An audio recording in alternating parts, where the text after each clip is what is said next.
Monsta Creepypasta. This is a disturbing story called The Dark Crawler. And it is a story I wrote about a young boy I tried to document, because he seemed to have been going through something truly horrifying.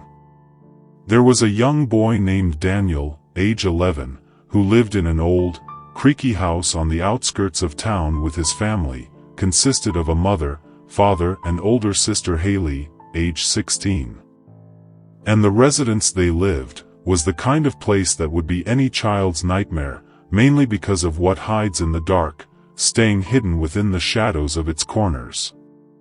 And every night, as the clock struck midnight, he would dread being alone in his room, because something evil lurks throughout the night, as it crawls the floors of his home, searching for him constantly. And there was one moonless night, Daniel awoke to a rustling sound nearby him, which caused him to jump up out of a dead sleep, as he began to look around. His room was pitch black, but he sensed movement in every direction. There, in the corner, emerged a figure of a woman. Her hair, long and black, clung to her face like wet seaweed. But her face was a void, a hollow space where eyes and a nose should be. Instead, there was only a large mouth stretched across her featureless face, revealing rows of jagged teeth. She wore a tattered white nightgown, stained with the blood of her young victims. Her limbs moved unnaturally, like a spider's legs, as she crawled toward Daniel, menacingly. He trembled, paralyzed by fear, knowing why she comes for him.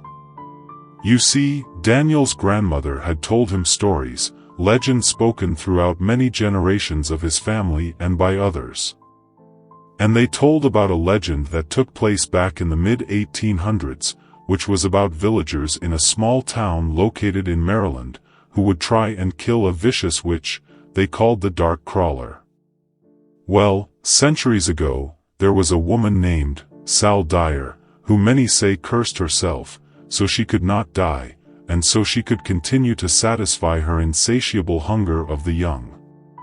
And she would always prey on children, luring them into the woods, where she devoured their innocence and also their flesh.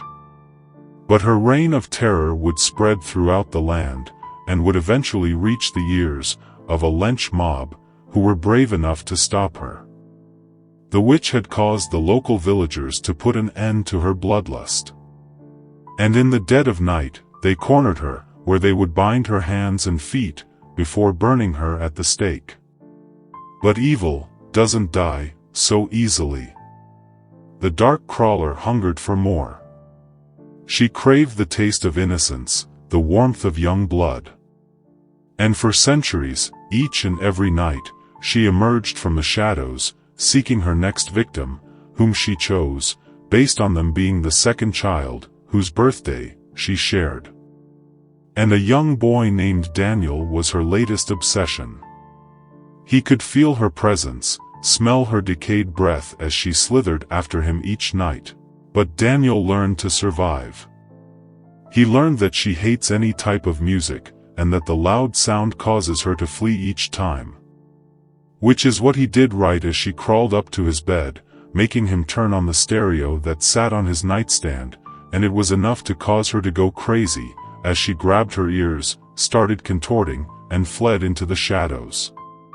The noise was enough to have his parents and sister rush into his room. Just like they did every night, he would turn on music. Well, at least he did, until his father took the stereo from his room, leaving him defenseless against his pursuer. So Daniel changed his tactics, which seemed to work, and he did so by barricading his door, saying his prayers, and keeping his bedroom light on, so the shadows wouldn't remain. He even kept a small lamp underneath his bed. But the Dark Crawler scratched at his door each night, her nails leaving splinters. She groaned out in anger each time she was prevented from taking him into the shadows.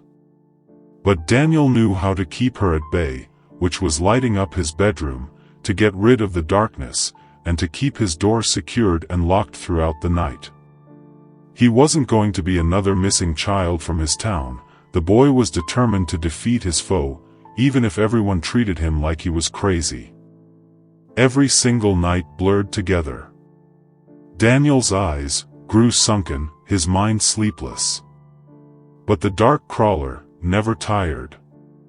She circled around outside his room door, her mouth dripping with drool, craving his taste. And sometimes, he got a glimpse of her monstrous mouth, while peeking underneath his door, or looming out from his bedroom window at night. Other times, she screamed a guttural wail that filled the quiet throughout the house, chilling his soul, since he was the only one to hear her and see her, and with his parents not believing him, or his sister, he had no one to help him fight off the evil that seeked to make him her latest meal. Daniel often wondered why she wanted to drag him into the shadows, when there are plenty of other kids that share her same birthday, and are the second child in their family. Was it punishment?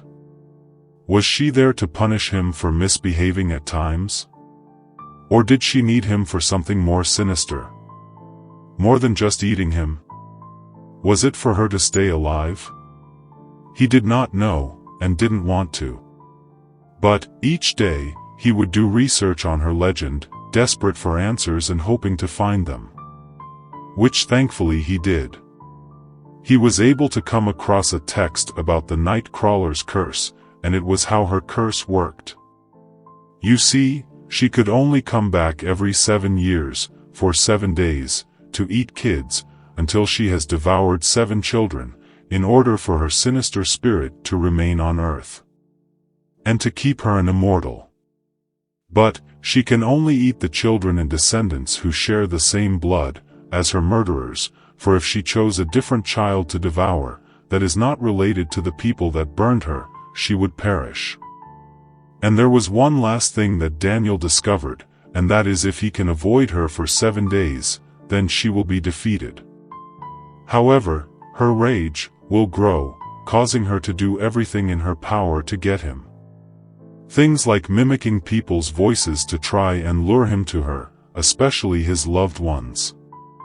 Attacking his family members by scratching them as they sleep, to try and get him to break mentally. Possessing people and animals, so she can get to him during the day or night. And last but not least, haunting his entire home, causing windows to shatter, dishes to fly out from the cabinets, having chairs and other household furniture flip over, and making the walls and floor split, as the entire house shakes violently. The whole family was being tormented by this evil being, which is how I got involved. I was contacted by the mother, who explained to me that her son, Daniel, was being haunted by an evil spirit, one that only he could see and hear. So as a paranormal investigator, I was quick to take up this case. I got my crew ready, we packed up our stuff and made our way to the residence. We got permission to set up tents in the front yard, and place cameras throughout the house. Unfortunately, we weren't able to capture anything on film. But we did manage to see something. On our 3rd night on the property, as my girlfriend and I were walking throughout the inside of the house, while the family slept, we caught a glimpse of her. It happened when we were standing in the living room, and I just so happened to look over at the mirror that was hanging on the wall. Which is when I spotted her, and she was standing right behind Chelsea, my girlfriend, who was standing right beside me. And when I got a good look at the lady, she was this disfigured woman, with hollow eyes, and an unbelievably wide open mouth, and she was wearing a long white dress. And I know Chelsea seen her too, because her face went from calm to fear-induced in a second. We both stood still for a moment, just looking at this thing, who just crouched down on all fours and began to crawl down the hallway towards Daniel's room. But get this though, whenever we took our eyes off of the mirror, to look behind us, she wouldn't be there. But when we looked back into the mirror, we would see her crawling until she disappeared in the shadows. The following day, Both Chelsea and myself tried to explain what we had witnessed to Daniel's parents, but his father just got furious and demanded that we pack up our stuff and go. So, we did. Unfortunately, we will never know if young Daniel defeated the night crawler or not, because his father asked me to stay away, leaving his fate unknown.